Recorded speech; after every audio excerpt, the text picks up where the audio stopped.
Hello विद्यार्थी मित्रहरू, तपाईँहरू सम्पूर्णलाई स्वागत छ हाम्रो युट्युब च्यानल स्मार्ट स्टडी नेपालमा।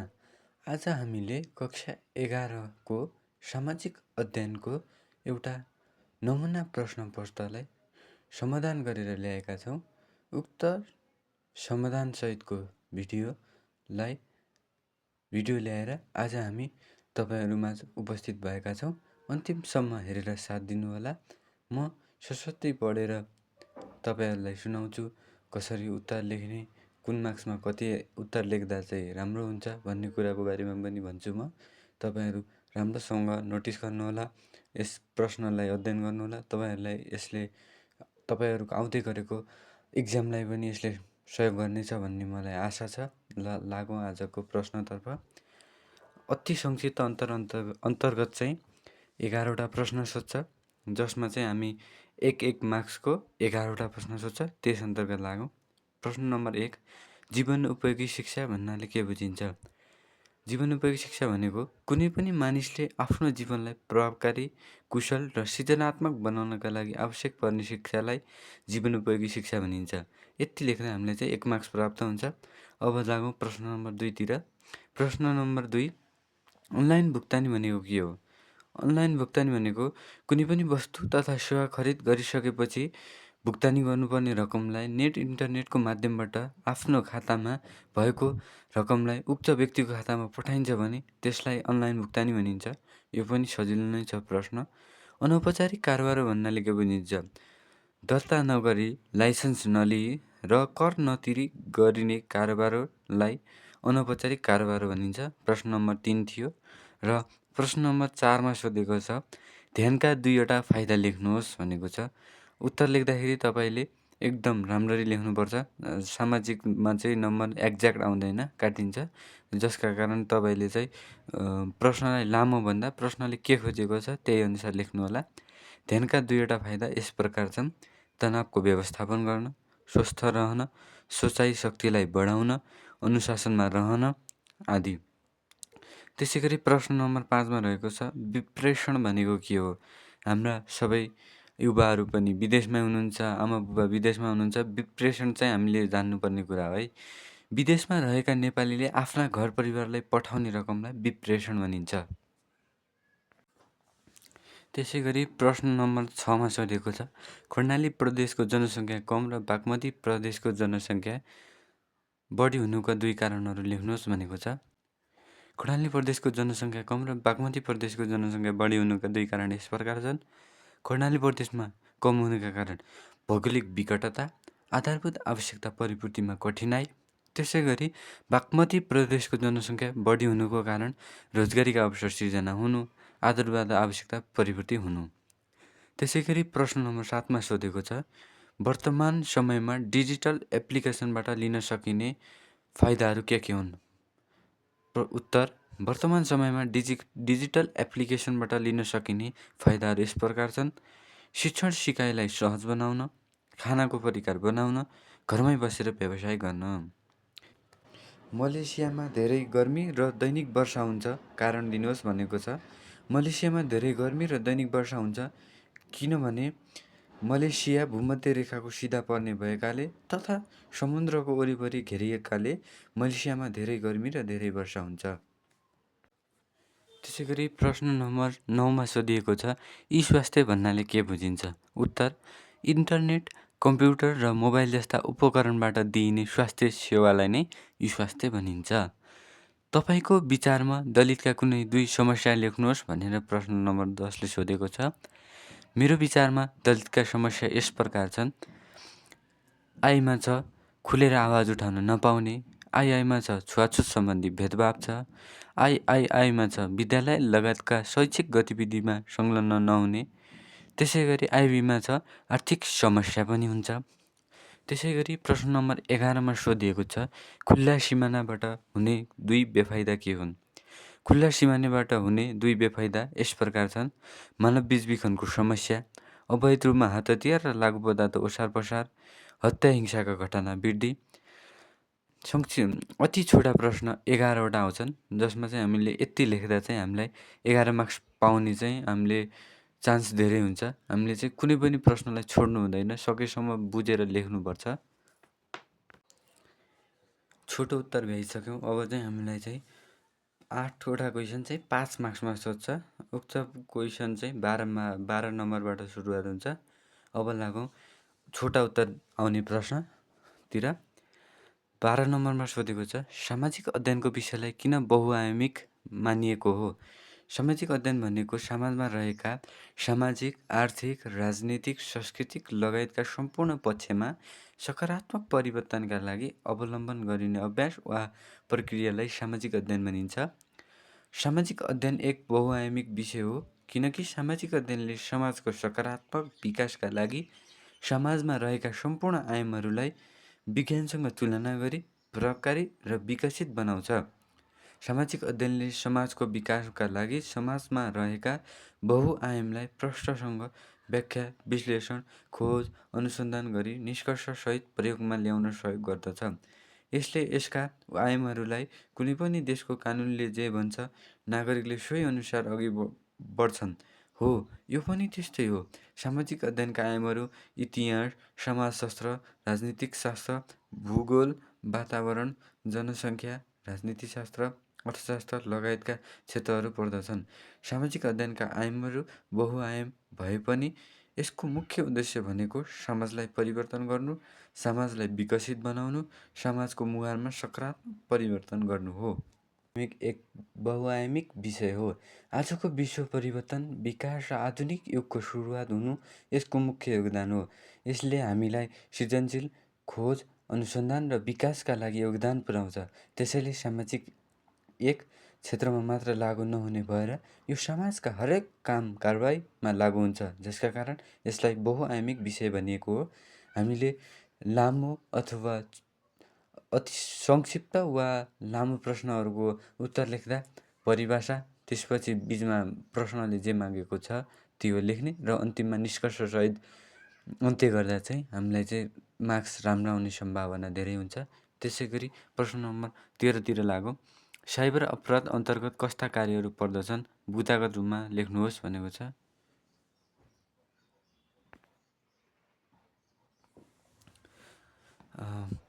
बुदागत रूपमा लेख्नुहोस् भनेको छ। अब हामी लेख्छौँ।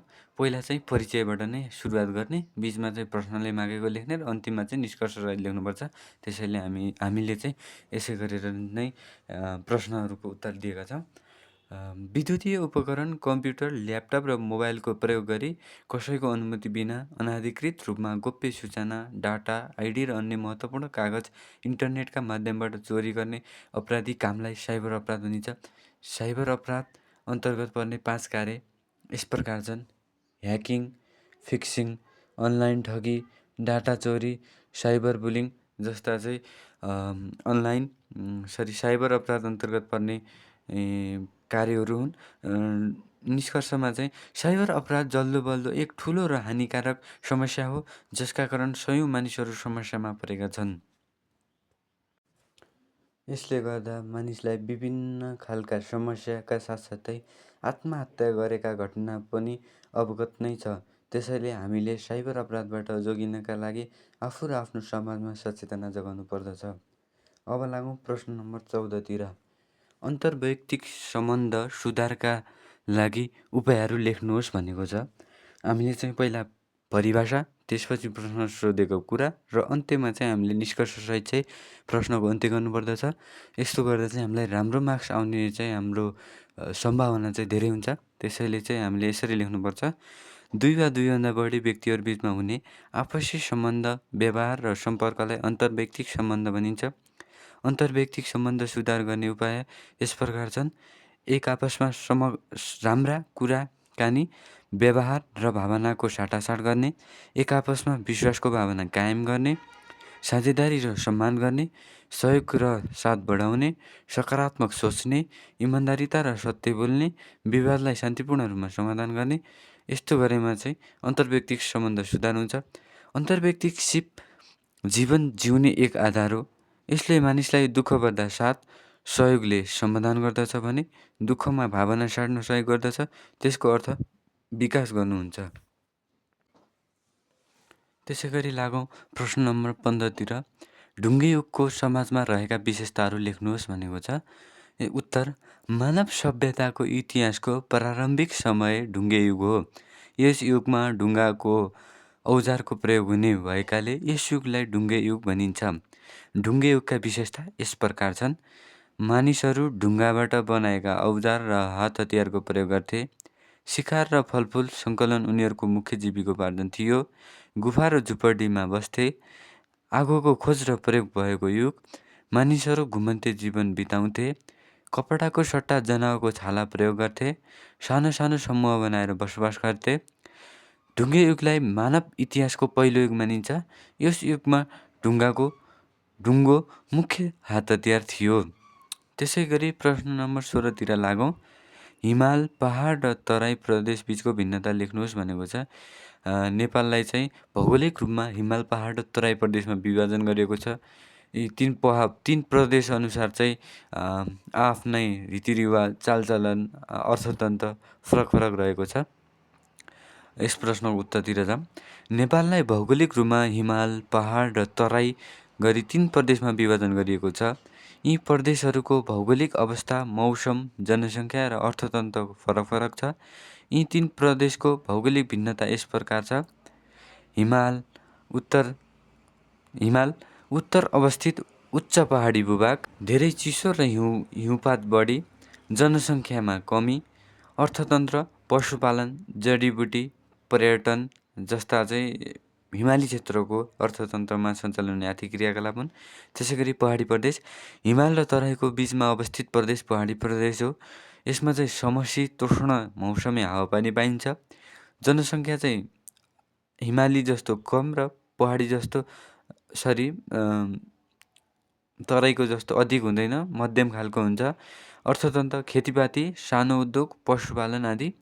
तराई प्रदेश दक्षिणतिर अवस्थित समथर भूभाग, गर्मी धेरै, जनसङ्ख्या धेरै, अर्थतन्त्र अन्न उत्पादन, व्यापार, उद्योग। तराई प्रदेश अन्नको पनि भण्डार हो। तीनै प्रदेश फरक भए पनि एक आपसमा निर्भर छन्। हिमाल, पहाड, तराईको सम्बन्धले नेपालको राष्ट्रियता, एकता र विकासमा ठुलो योगदान पुर्याउँछ। त्यसै गरी प्रश्न नम्बर 17तिर लागौँ। नेपालको निर्वाचन प्रणालीको बारेमा माथि प्रकाश गर्नुहोस्। नेपालमा लोकतान्त्रिक निर्वाचन प्रणाली लागू छ। नेपालको संविधान 2072 अनुसार जनताले आफ्नो प्रतिनिधि आफै चुन्ने व्यवस्था छ। नेपालमा मिश्रित निर्वाचन प्रणाली लागू गरिएको छ, जसमा 2 तरिकाले प्रयोग हुन्छ। पहिलो हुने विजयी प्रणाली, विभिन्न दलका उम्मेदवार निर्वाचनमा सहभागी हुन्छन् र बढी मत हासिल गर्ने एक उम्मेदवार विजयी हुन्छन्। समानुपातिक प्रतिनिधित्व प्रणाली, यस प्रणालीमा दलले पाएको मतको अनुपातमा सिटको बाँडफाँड गरिन्छ। प्रतिनिधि सभामा 275 कुल सिट हुन्छ, जसमा 165 प्रत्यक्ष निर्वाचनबाट चयन भएर आउँछन् भने 110 समानुपातिक हुन्छन्। 18 वर्ष उमेर पुगेका सबै नागरिकले मत हाल्न पाउँछन्। त्यस्तै राष्ट्रिय सभामा 59 जना सदस्य हुन्छन्, जसमा प्रत्येक प्रदेशबाट 8-8 जना गरी 56 जना हुन्छन् भने एक महिला सहित राष्ट्रपतिले मनोनित गरी 59 जना हुन्छन्। त्यसै गरी प्रश्न नम्बर 18मा सोधेको छ, ग्रामीण र सहरी बस्ती बिचको फरक छुट्याउनुहोस्। उत्तर, ग्रामीण र सहरी बस्ती बिचको भिन्नता यस प्रकार छ। ग्रामीण बस्ती, सहरी बस्ती। यस बस्तीमा न्यून जनसङ्ख्या हुन्छ। ग्रामीण बस्तीमा न्यून जनसङ्ख्या हुन्छ। सहरी बस्तीमा चाहिँ उच्च जनसङ्ख्या हुन्छ। ग्रामीण बस्तीमा भौगोलिक विकटता हुन्छ। सहरी बस्तीमा भौगोलिक विकटता हुँदैन। रोजगारीका अवसर ग्रामीण क्षेत्रमा कम हुन्छ भने सहरी बस्तीमा रोजगारी पाइन्छ। ग्रामीण क्षेत्रमा आपसी सद्भाव र सहकार्य हुन्छ। सहरी बस्तीमा आपसी सद्भाव र सहकार्य हुँदैन। ग्रामीण बस्तीमा शिक्षा, स्वास्थ्य, यातायात लगायतका आधारभूत आवश्यकता सीमित हुन्छन्। सहरी बस्तीमा आधारभूत आवश्यकता सजिलै परिपूर्ति गर्न सकिन्छ। त्यसै गरी प्रश्न नम्बर 19मा सोधेको छ, नेपालमा वैदेशिक रोजगारीले पारेका प्रभाव बुदाको रूपमा प्रस्तुत गर्नुहोस्। रोजगारीको सिलसिलामा आफ्नो देशबाट अर्को देशमा गइन्छ भने त्यसलाई वैदेशिक रोजगारी भनिन्छ। नेपालको अर्थतन्त्र सञ्चालनको मुख्य आधार वैदेशिक रोजगारी हो। वैदेशिक रोजगारीले सकारात्मक तथा नकारात्मक प्रभाव पारेको छ। ती प्रभाव यस प्रकार छन्। सकारात्मक प्रभाव, रोजगारीको अवसर सिर्जना, विप्रेषण, नेपालको अर्थतन्त्र सञ्चालनको मुख्य आधार पनि हो विप्रेषण। त्यसै गरी प्राविधिक विकास, विदेशको ज्ञान सिप र आविष्कारको अवलम्बन हुन्छ। बेरोजगारी र खाली बस्नु पर्दैन। त्यसै गरी वैदेशिक रोजगारीका नकारात्मक प्रभाव: प्रतिभा पलायन, परनिर्भरता, बसाइसराई, युवा जनशक्तिको अभाव, देश विकास न्यून हुन्छ। कुनै पनि प्रश्नले चाहिँ प्रभाव सोद्धाखेरि सकारात्मक र नकारात्मक के सोधेको छ सोही अनुसार लेख्नुपर्दछ। यहाँ चाहिँ प्रभाव भन्दाखेरि वैदेशिक रोजगारबाट सकारात्मक र नकारात्मक दुवै किसिमका प्रभाव हुने भएकाले हामीले यस प्रश्नलाई यसरी समाधान गरेका हौँ। त्यसै गरी वैदेशिक रोजगारीको अवसरका साथसाथै समस्या पनि हो, जसले देशको विकासमा ठुलो समस्या आउँछ। त्यसैले आफ्नो देशमा रोजगारीको सिर्जना गरी वैदेशिक रोजगारीलाई बहिष्कार गर्न सके देशले दिगो विकास हुन्छ। त्यसै गरी प्रश्न नम्बर 20मा सोधेको छ, सामाजिक अध्ययन, सामाजिक शिक्षा र सामाजिक विज्ञान बिचको अन्तर सम्बन्ध लेख्नुहोस् भनेको छ। सामाजिक अध्ययन, सामाजिक शिक्षा र सामाजिक विज्ञान तीनै विषय समाजसँग सम्बन्धित छन्, तर यिनीहरूको उद्देश्य, स्वरूप र पद्धति फरक फरक छ। 1 नम्बरमा सामाजिक अध्ययन। सामाजिक अध्ययन विद्यालय तहमा पढाइने एक समग्र विषय हो। यसमा इतिहास, भूगोल, अर्थशास्त्र, नागरिकशास्त्र आदि विषय पर्दछन्। यसको मुख्य उद्देश्य विद्यालयमा समाजको सामान्य ज्ञान दिनु हो र असल नागरिक बनाउनु हो। त्यसै गरी 2मा चाहिँ सामाजिक शिक्षा। सामाजिक शिक्षा व्यवसायमुखी विषय हो। यसले समाजमा मिलेर बस्ने सिप, नैतिक मूल्य, अनुशासन, जिम्मेवारी र सहकार्य सिकाउँछ। यसको लक्ष्य व्यक्तिको आचरण र व्यवहारमा सुधार ल्याउनु हो। त्यसै गरी 3मा चाहिँ सामाजिक विज्ञान। सामाजिक विज्ञान समाजको वैज्ञानिक अध्ययन हो। यस अन्तर्गत इतिहास, भूगोल, अर्थशास्त्र, राजनीतिक शास्त्र, समाजशास्त्र आदिको गहिराइमा अध्ययन गरिन्छ।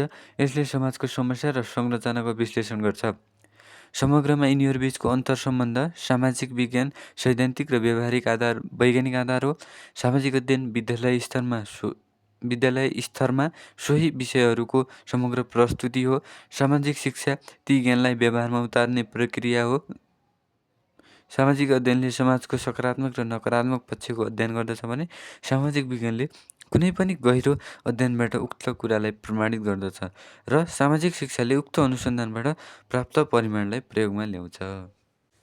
त्यसै गरी प्रश्न नम्बर 21मा सोधेको छ, तनाव व्यवस्थापनका उपायहरू उल्लेख गर्दै दुई साथीहरू बिचको संवाद तयार पार्नुहोस्। सामाजिक अध्ययन यस्तो विषय हो जसमा चाहिँ हाम्रो समाजमा हुने सम्पूर्ण क्रियाकलापको बारेमा चाहिँ यसले समेटेको हुन्छ। त्यसैले साथीहरू सामाजिक अध्ययनलाई सजिलो रूपमा नलिनु होला, किनभने यो बहुआयामिक विषय हो। जसरी सामाजिक अध्ययन बहुआयामिक विषय भनिएको थियो, यो पनि त्यसरी नै बहुआयामिक विषय हो। त्यसैले यसलाई हल्कामा नलिनु होला र तनाव पनि नलिनु होला।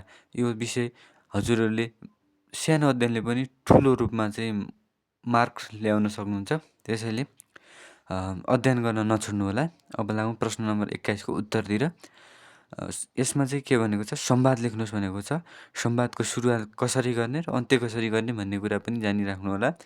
टिनिनी घन्टी लाग्छ अनि भनेर डर राम र सीता बिच चाहिँ यहाँ संवाद भएको छ। राम: सीता, तिमीलाई केही तनाव छ कि क्या? किन यसरी टोलाएकी छौ नि? सीता: होइन राम, सानो समस्या छ त्यसैले हो। राम: के भयो र तिमीलाई त्यस्तो समस्या? सीता: राम, आजकल निकै तनाव छ। पढाइ, परीक्षा र घरको जिम्मेवारीले धेरै दबाब बढेको छ। तनाव हुनु सामान्य कुरो हो, तर यसलाई व्यवस्थापन गर्न सक्नुपर्दछ। पढाइको लागि दैनिक समय तालिका बनाएकी छौ? राम: अब सीताले चाहिँ छैन, त्यसैले पनि समस्या भएको होला जस्तो लाग्छ। अब राम: हो, समय व्यवस्थापन धेरै महत्त्वपूर्ण छ। नियमित रूपमा पढ्ने, आराम गर्ने र खेल्ने समय छुट्याउँदा तनाव कम हुन्छ। सीता: अरू के उपाय अपनाउन सकिन्छ नि? राम: नियमित व्यायाम, योगा र ध्यान गर्दा मन शान्त हुन्छ, साथै सकारात्मक सोच्नु पर्दछ। सीता: कहिलेकाहीँ धेरै सोचेर झन् आत्तिन्छु। त्यस्तो बेला आफ्ना कुरा परिवार र साथीहरूसँग सेयर गर्नुपर्दछ। समस्या एक्लै राख्दा तनाव बढ्छ। राम: सीता: ठिक छ, म अब समय तालिका बनाउने र ध्यान गर्ने प्रयास गर्छु। राम: राम्रो कुरा। पर्याप्त निद्रा र सन्तुलन खानपान पनि जरुरी छ। यसले शरीर र मन दुवैलाई स्वस्थ हुन्छ। सीता: धन्यवाद राम, तिम्रो सुझावले मलाई ढुक्क महसुस भयो। राम। स्वागत छ सीता। सकारात्मक सोच र राम्रो योजना नै तनाव व्यवस्थापनको मुख्य उपाय हो। घन्टी आफ्नो घरतिर लाग्दछन् भनेर यसको चाहिँ अन्त्य गर्ने। त्यसै गरी आजको लागि अथवा यस सेटको लागि अन्तिम प्रश्न रहेको छ, 22 नम्बरमा रहेको छ, एक देशमा भएको परिवर्तनको प्रभाव अरू देशमा पनि पर्दछ भन्ने सन्दर्भलाई उदाहरणसहित प्रस्तुत गर्नुहोस् भनेको छ। यसको उत्तरतिर लागौँ। आजको विश्व विश्वव्यापीकरणका माध्यमबाट पारस्परिक रूपमा जोडिएको छ। त्यसैले कुनै एक देशमा भएको राजनीतिक, आर्थिक, सामाजिक वा प्राकृतिक परिवर्तनले अन्य देशहरूमा पनि प्रत्यक्ष वा अप्रत्यक्ष प्रभाव पार्छ। राजनीतिक परिवर्तनको प्रभाव: यदि कुनै शक्तिशाली देशमा राजनीतिक अस्थिरता भयो भने त्यसको असर अन्तर्राष्ट्रिय सम्बन्ध र व्यापारमा पनि पर्दछ। उदाहरणका लागि रसिया र युक्रेन बीचको युद्धले विश्वभर इन्धन र खाद्यान्नको मूल्य वृद्धि गराएको छ। त्यसै गरी आइआईमा चाहिँ आर्थिक परिवर्तन: विश्वको ठुला अर्थतन्त्रमा आर्थिक मन्दीमा साना देशहरूको निर्यात, वैदेशिक रोजगारी र लगानीमा असर पर्छ। उदाहरणका लागि युनाइटेड स्टेट्समा आएको आर्थिक सङ्कटले विश्व बजारमा असर। त्यसै गरी प्राकृतिक विपत्तिको प्रभाव: कुनै पनि देशमा महामारी वा प्राकृतिक प्रकोप भएमा अन्य देशमा पनि सङ्कट फैलिन सक्छ। उदाहरणका लागि चाइनाबाट सुरु भएको कोभिड-19 महामारी विश्वभरि स्वास्थ्य र अर्थतन्त्रमा ठुलो प्रभाव पारेको थियो। यसरी विश्व एक अर्कालाई निर्भर भएकाले एक देशमा भएको परिवर्तनले अन्य देशमा पनि प्रभाव पार्छ। त्यसैले अन्तर्राष्ट्रिय सहकारी र समन्वय आवश्यक हुन्छ। धन्यवाद। तपाईँहरूले यो भिडियो अन्तिमसम्म हेरेर साथ दिनुभएकोमा म तपाईँहरूप्रति आभारी छु। आजको सेट यही नै समाधान गरेर सकिएको छ। आजको भिडियो यहीँ अन्त्य गरौँ। अर्को सेट ल्याएर म उपस्थित हुने नै छु। त्यति बेलासम्मको लागि बिदा दिनुहोस्। हस्त, धन्यवाद, नमस्कार।